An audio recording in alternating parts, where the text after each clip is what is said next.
Juninho Capixaba, pode ainda chegar ao Palmeiras? E vou falar também sobre o futuro ainda indefinido do zagueiro Naves do Palmeiras. Será que ele ainda pode sair ou vai ficar no Palmeiras, ele que acabou perdendo espaço e é muito bom zagueiro? Trago esses detalhes para vocês.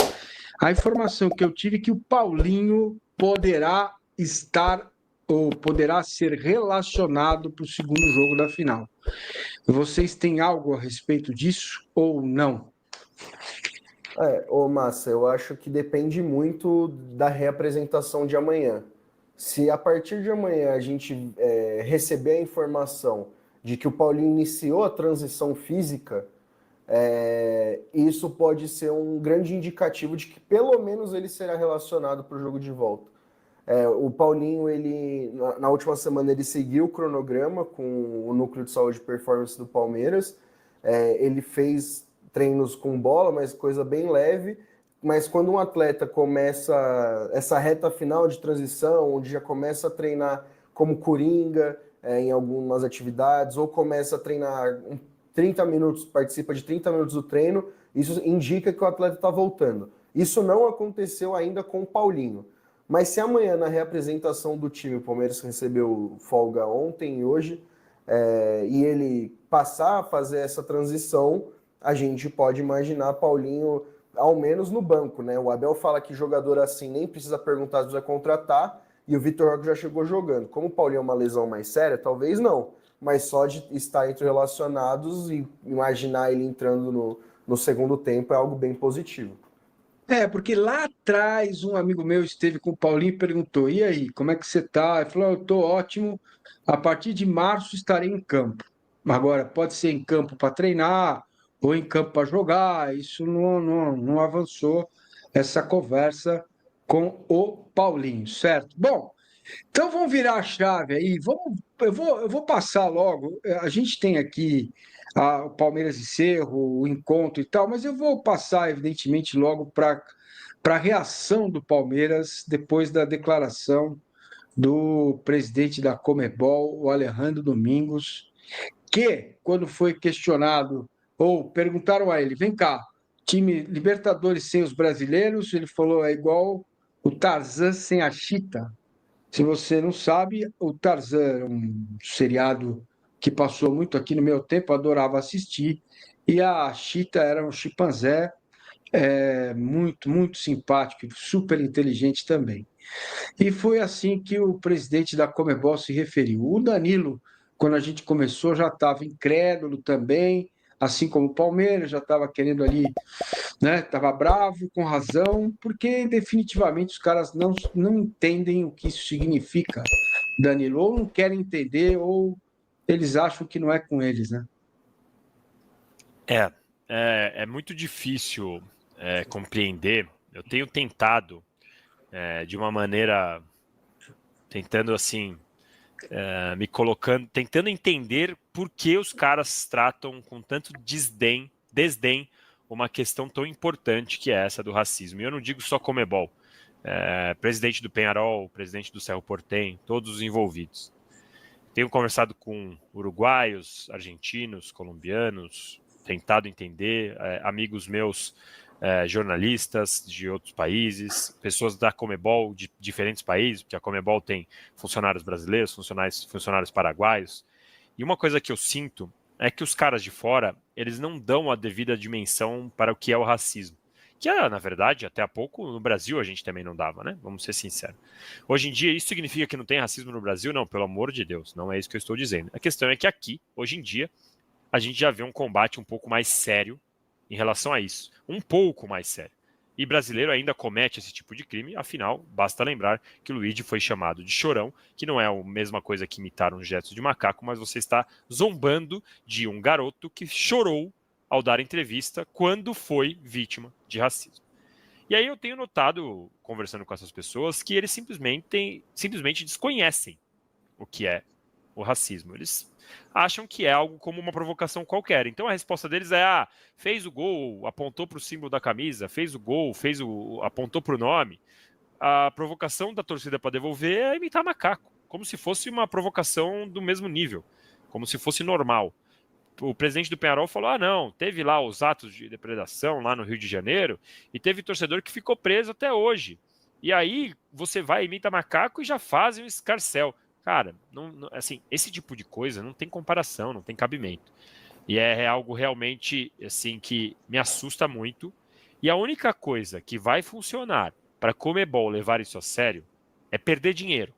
Vai fazer a Conmebol levar o racismo a sério, ir além de multa. Hoje, curiosamente, hoje em dia, a Conmebol ganha dinheiro com o racismo quando faz uma multa.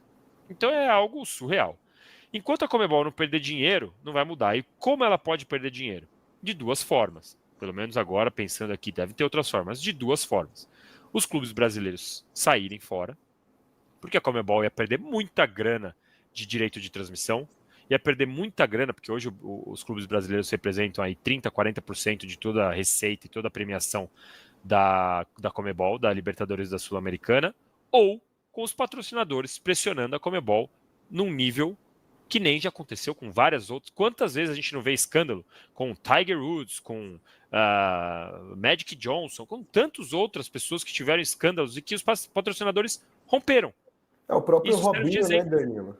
O próprio Robinho. Tem tantos outros, com outros escândalos que não só o racismo.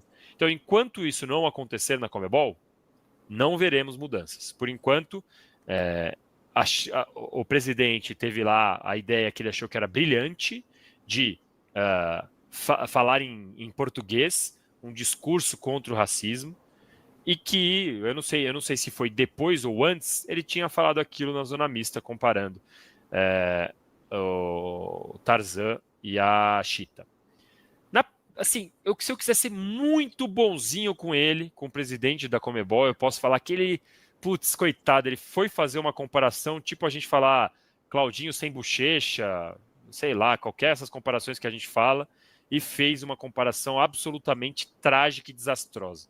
Mas eu não consigo ser bonzinho nesse nível. O cara, como presidente de uma entidade, precisa ter noção do que está falando, precisa ter noção de como vai se manifestar, ainda mais num turbilhão desse. É um negócio inacreditável o que ele tem feito, e mais inacreditável ainda é a postura passiva de muitos clubes brasileiros. A gente teve esse caso, até agora onde eu tenho notícia, os 3 clubes que se manifestaram foram Palmeiras, Vasco e Bahia. E mais ninguém. Palmeiras, Vasco e Bahia. Então, assim, como a gente vai ficar que nem aqui, gastando saliva, tentando falar, mostrando como é um negócio absurdo, que os caras, que são os protagonistas, que deveriam tomar atitude, não tomam. É muito duro. Ô Danilo, o São Paulo acabou de mandar acho que você vai receber aí um posicionamento do São Paulo sobre o tema. E o Padrão, acabei de receber. 16 o São Paulo repudia veementemente qualquer forma de racismo e discriminação. É tudo que o São Paulo tem para falar sobre a declaração do Alejandro Domingos. É ruim, inclusive, mas é menos pior, né? É ruim, mas é menos pior. Não, mas eu acho importante a gente dizer, ontem a gente viu uma cena bem emblemática, né, do Buozzi conversando com o Zapag, que é o presidente do Cerro Porteño, e ele é duro, né, o Buozzi, tanto é que um colega nosso disse que pessoas da Conmebol ficaram incomodadas com a forma bélica que o Buozzi conversou com os dirigentes do time paraguaio. Mas o São Paulo marcou reunião com o Cerro Porteño ontem para estreitar relações. O que desde hoje, eu que subi a matéria do Alejandro Domingues, então desde cedo eu estou em cima desse tema, eu e o Igor Siqueira, do Rio de Janeiro, e o que mais eu ouvi do lado do Palmeiras foi, com esse tipo de declaração, fica claro que a gente precisa muito da união dos clubes, que os clubes precisam se unir para fazer alguma coisa. E não é o que a gente está vendo. Eu vi muitos torcedores, depois que rolou o caso do Luigi sendo chamado de chorão, como bem o Danilo falou, eu vi muito torcedor dizendo, o flamenguista só se importa com o racismo que o Vinícius Júnior sofre. E é verdade, você só sente quando é com você. Mas o Palmeiras, o que eu ouvi bastante foi que eles querem muito a união dos clubes contra a Conmebol. Quando eu e o Danilo, a gente estava conversando sobre essa questão do Alejandro Domingues, o Danilo falou para mim, cara, eu tô conversando com o pessoal aqui, estão me falando que deve ser IA, não é possível que que o Alejandro Domingues falou isso. A gente até ficou, pô, vamos segurar então, porque, pelo amor de Deus, não pode ser. Porque depois que o Cerro caiu no grupo do Palmeiras, ontem, se você procurar no Twitter, tá uma enxurrada de tweet racista, os caras não estão nem aí para nada. Post comparando o Luigi a macaco, tudo. É o esgoto da internet. Os caras não estão nem aí. E aí, se você vê o presidente da entidade que guia o futebol sul-americano vem a público para dar entrevista sorrindo, falando que os brasileiros fora é como o Tarzan sem a Chita, é um tapa na cara, né? Então, enquanto os times brasileiros não se unirem, só 4 clubes, o Brasil tem 8 representantes na Libertadores e só 4 falaram. É muita comodidade de quem não é afetado por isso, né? E ontem o Zapag falou... O Vasco que se manifestou é sul-americana. Pois é. E o Zapag, o presidente do Cerro Porteño, teve a audácia de falar para o Bozzi ontem que tem que acabar de falar sobre isso para não causar uma guerra, né? Pelo amor de Deus. E os caras recebem multa de $50 mil e tá tudo bem? Não dá, né? Deixa eu falar sobre o Naves, né? O Naves é um jogador que foi formado, cria da academia.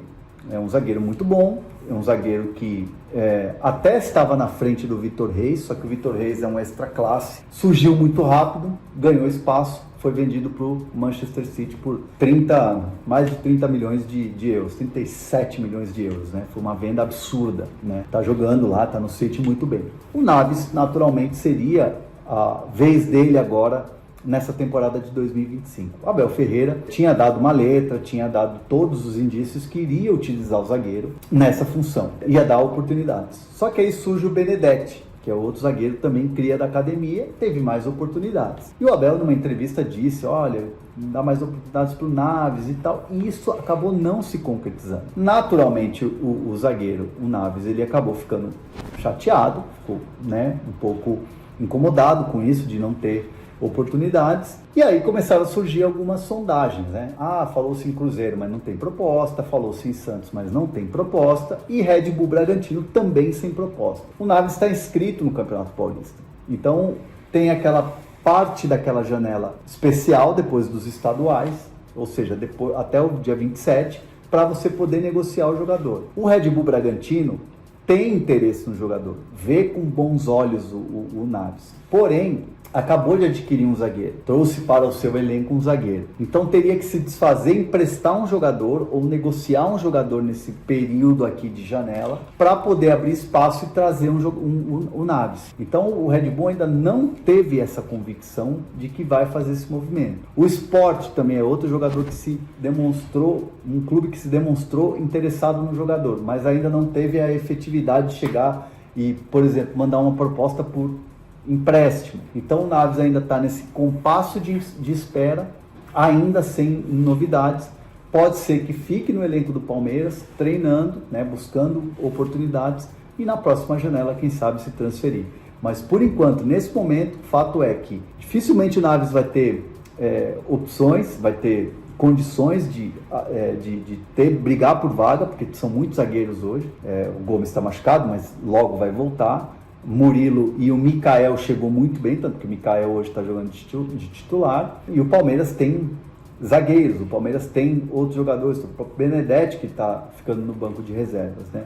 Então é o Palmeiras que tem ali os seus 4 zagueiros hoje. Ainda tem o Bruno Fux, né? Não posso esquecer do Bruno Fux, que veio emprestado do Atlético Mineiro e que está ficando no banco de reservas. Então tem Gustavo Gomes, Murilo, Mikael, Bruno Fux, e ainda tem o Benedetti, que está subindo e descendo, hora vai para o sub-20, hora sobe para o profissional. E aí seria o Naves como um jogador que está, entre aspas, sobrando no elenco. Vamos ver como é que vai acontecer, mas há um trabalho para que, de repente, o Naves tenha um destino que não seja ficar na reserva do Palmeiras ou esperando uma oportunidade no Palmeiras, que já ficou bem claro que está sem espaço no Verdão.